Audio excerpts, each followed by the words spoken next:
Page 502. What is Bobby gonna get up to today? Okay, so what we were talking about was this guy, one of the reformers, Stanley Isaacs, he was just like Moses was saying some shit like, oh yeah, it's only going to cost this much, and he had the audacity to be like, no, you can never trust when this guy says his budget, because he always goes over. He plans to go over. He wasn't satisfied merely to defect people who opposed his wishes. He had to try to destroy them too. He wasn't content with ignoring Exton and Weinberg, and he wasn't content with thumbing his nose at them either. He had to attempt to damage their reputations beyond repair by charging falsely that the two young reformers wanted the location of the Henry Hudson Bridge changed because of a change would increase the value of Weinberg's own property.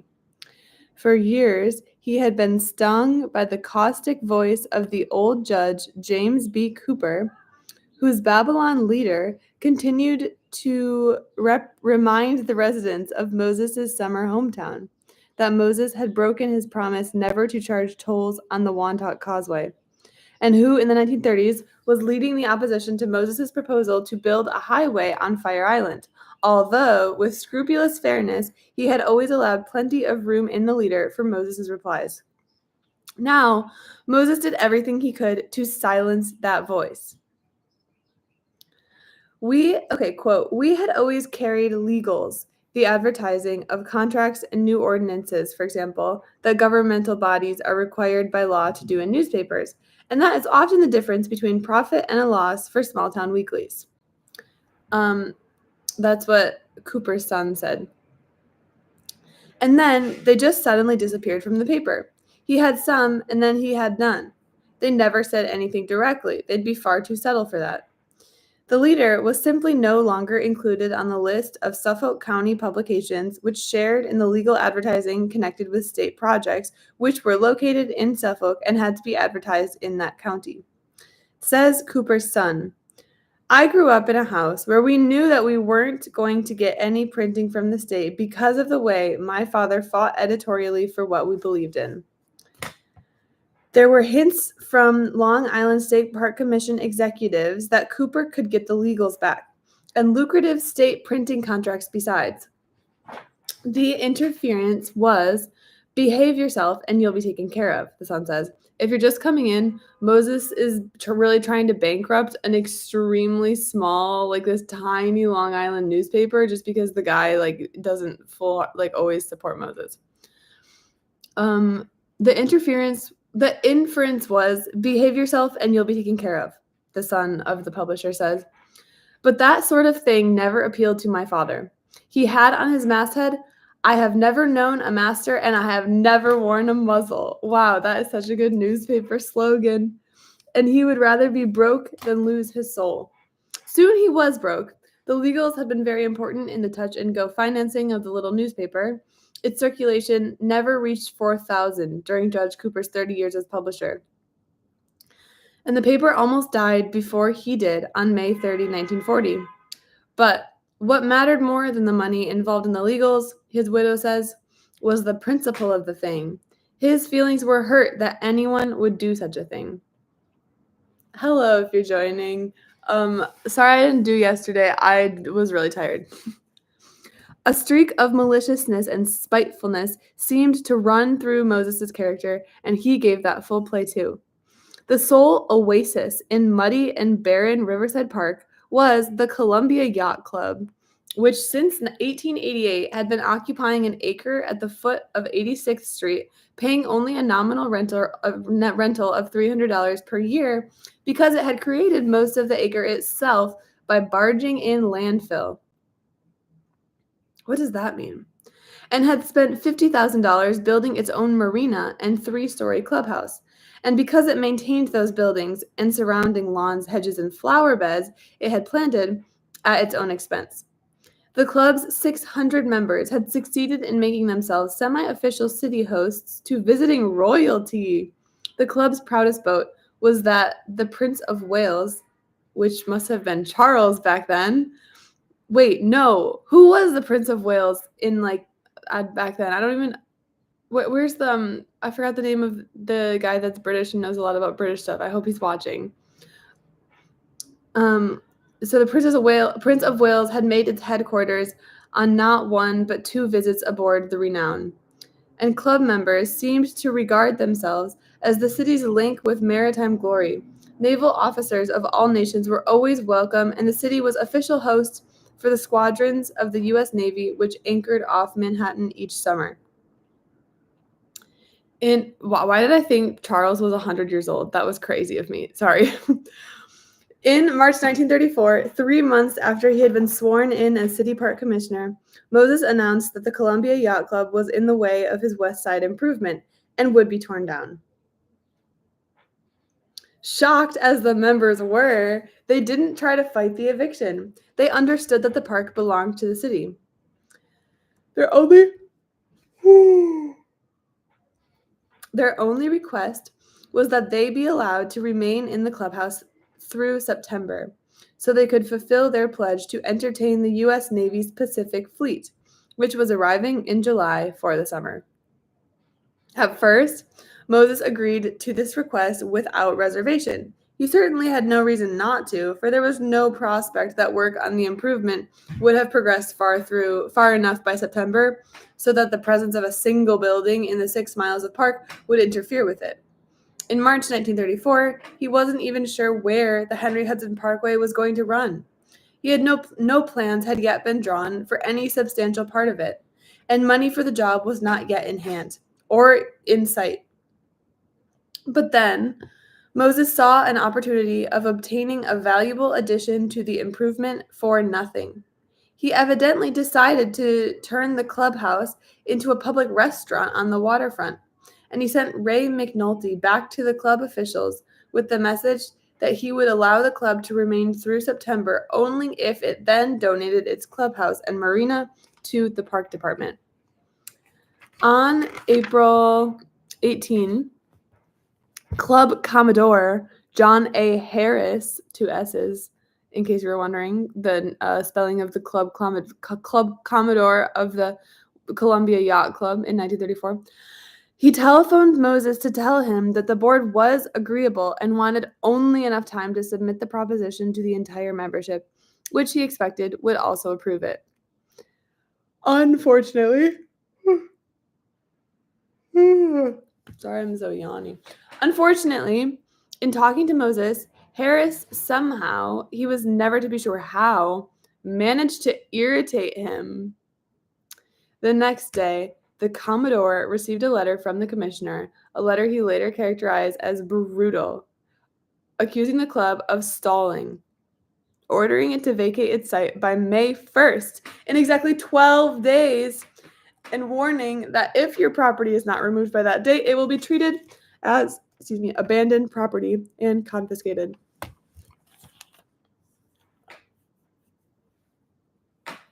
Oh no, I need to stop yawning.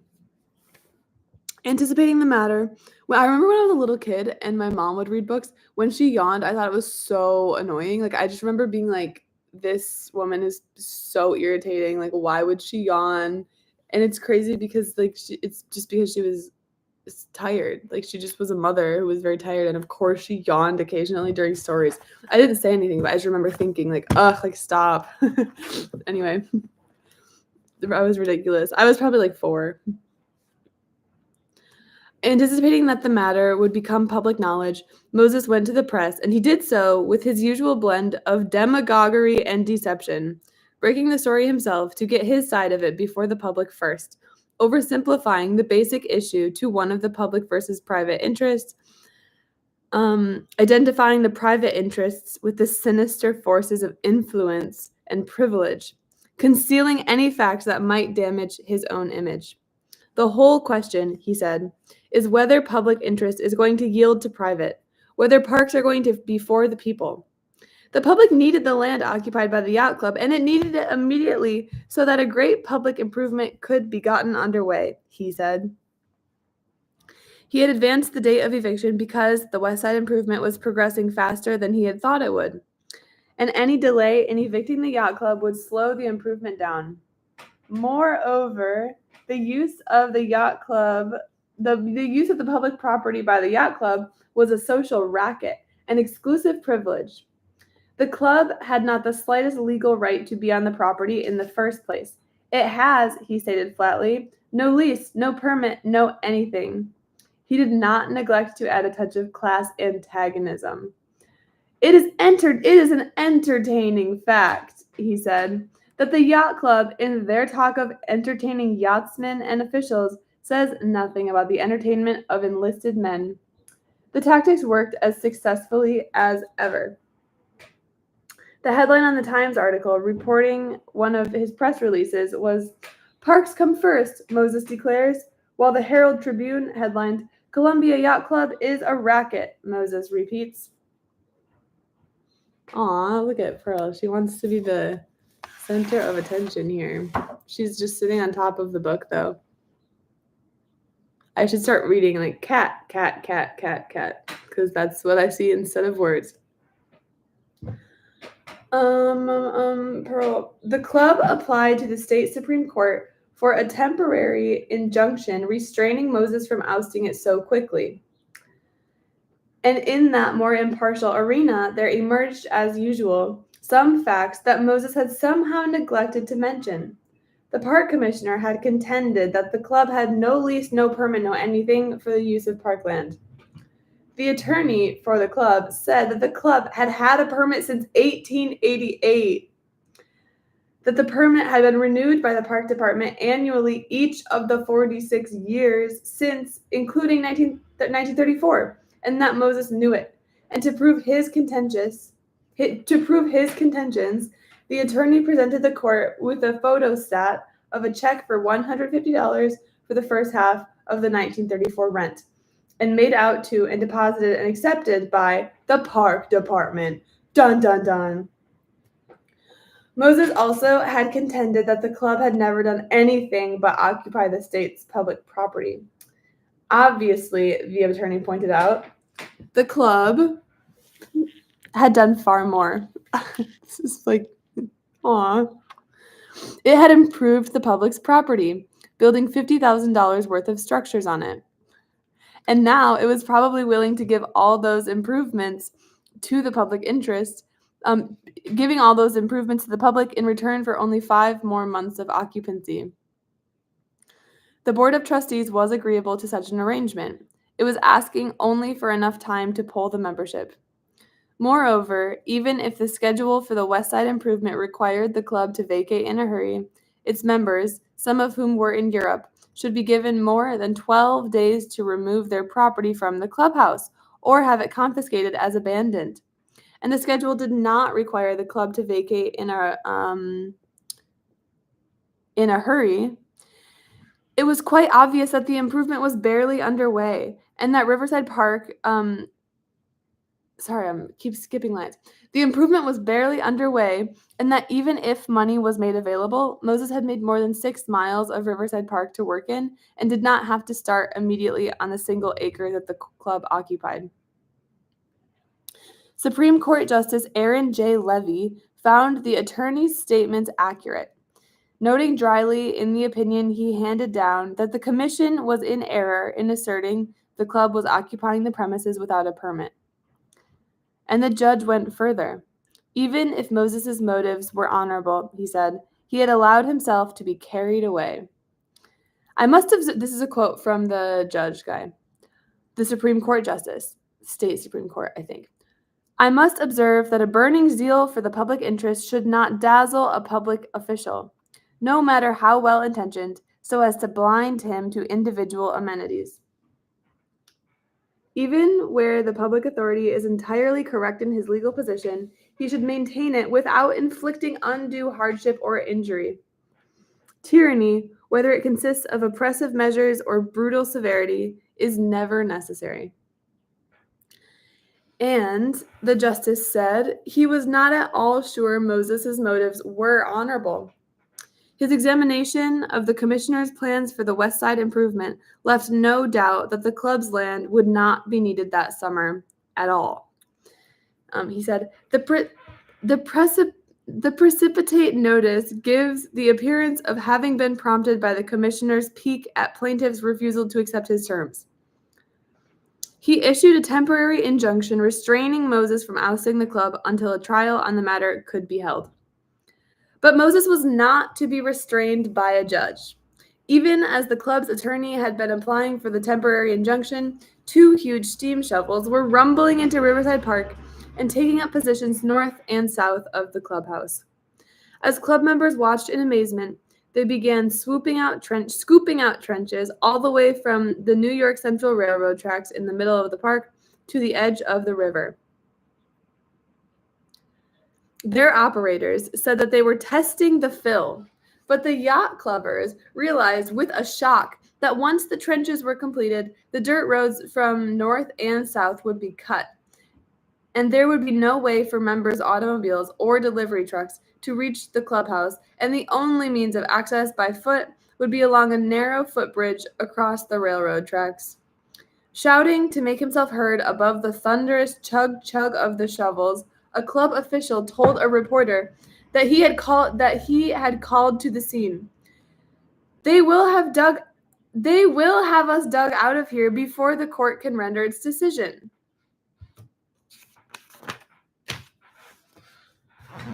This occurred on a Friday.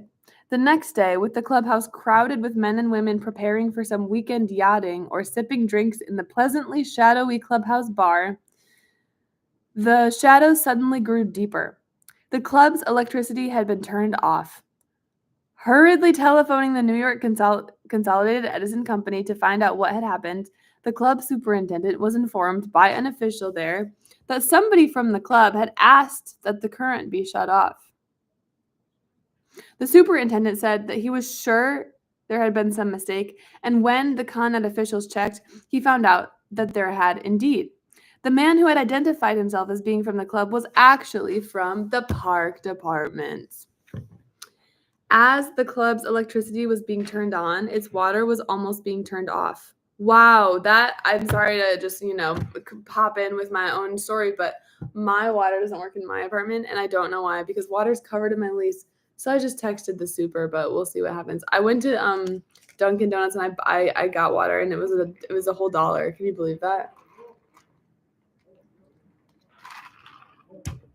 Anyway, so I really empathize with getting your water cut off. Really personal issue for me today.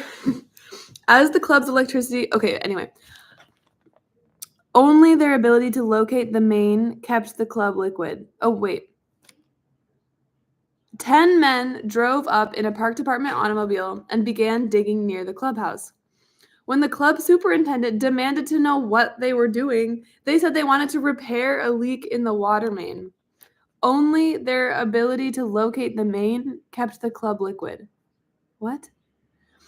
Sheer spite work, the club secretary termed Moses' actions, but reporters who telephoned the commissioner found him unabashed. As the Herald Tribune put it, Mr. Moses said he knew nothing of this, but that it might easily be true. I instructed my men, he said, to go ahead with the construction work for the improvement of that part of the park and not to let anything get in the way. It is perfectly possible that they did this. Some of the city's elected officials attempted to restrain him, the Board of Aldermen passing a resolution demanding that Moses rescind his eviction order. One of the aldermen, fusionist Lambert Fairchild, Fairchild, I wonder if he's going to be, level-headed. He called the park commissioner's methods steam shovel government. But Moses was not, he's like, Fairchild would never be doing this. But Moses was not to be restrained by elected officials. The board's action, he said, was just cheap politics. I don't take their actions seriously. I'm sure they didn't. He filled the press with his side of the story. The whole question is whether private interest should yield to public interest. And if the press saw that some other questions were involved, it didn't mention them. And by the time the temporary injunction halted his steam shovels, they had completed the trench to the north of the clubhouse, cutting off all access from that direction, and had completed all the trench to the south except for a narrow gap described as perilously close to the river. And as a final touch, Moses had stationed a guard at that gap to charge all vehicles using it a quarter toll. Club members felt that their continued occupancy of a clubhouse that seemed to be under siege was untenable, and that they might as well stop fighting. In a stipulation entered into before the trial for a permanent injunction, they agreed to get out if Moses would just give them enough time to remove their property until June 18th. When the fleet docked in July, they were not there to welcome it, and neither was their clubhouse. Moses had razed it to the ground as he had the Central Park Casino, the physical structure on which he had vented his malevolence against Jimmy Walker. By destroying the Columbia Yacht Club clubhouse, he deprived the city of a $50,000 structure which could have been turned into a waterfront restaurant with only the most minor alterations. Or if he didn't want to leave it on the waterfront, it could have been moved to any other park in the city and used for any purpose he chose. And while Moses had maintained that he harried the club out of existence so mercilessly because its existence conflicted with the public interest, those close to the affair knew differently, knew his actions were, as the club secretary had said, sheer spite work. I lost my place. Recalls Assistant Corporation Counsel Chandler, who handled the case for Moses and drew up the final stipulation. I spoke to Moses about it. He said they had to be evicted at once. I said, why? He said, because they were rude to me. I think I'm probably going to stop there. Thanks for joining. I hope you have a good Thursday. Yeah, that one, I know I wanted more characters. Like I'm sure that there were some of the 600 members of the Columbia Yacht Club probably were like crazy. I wish that we had some characters, but whatever. Bye.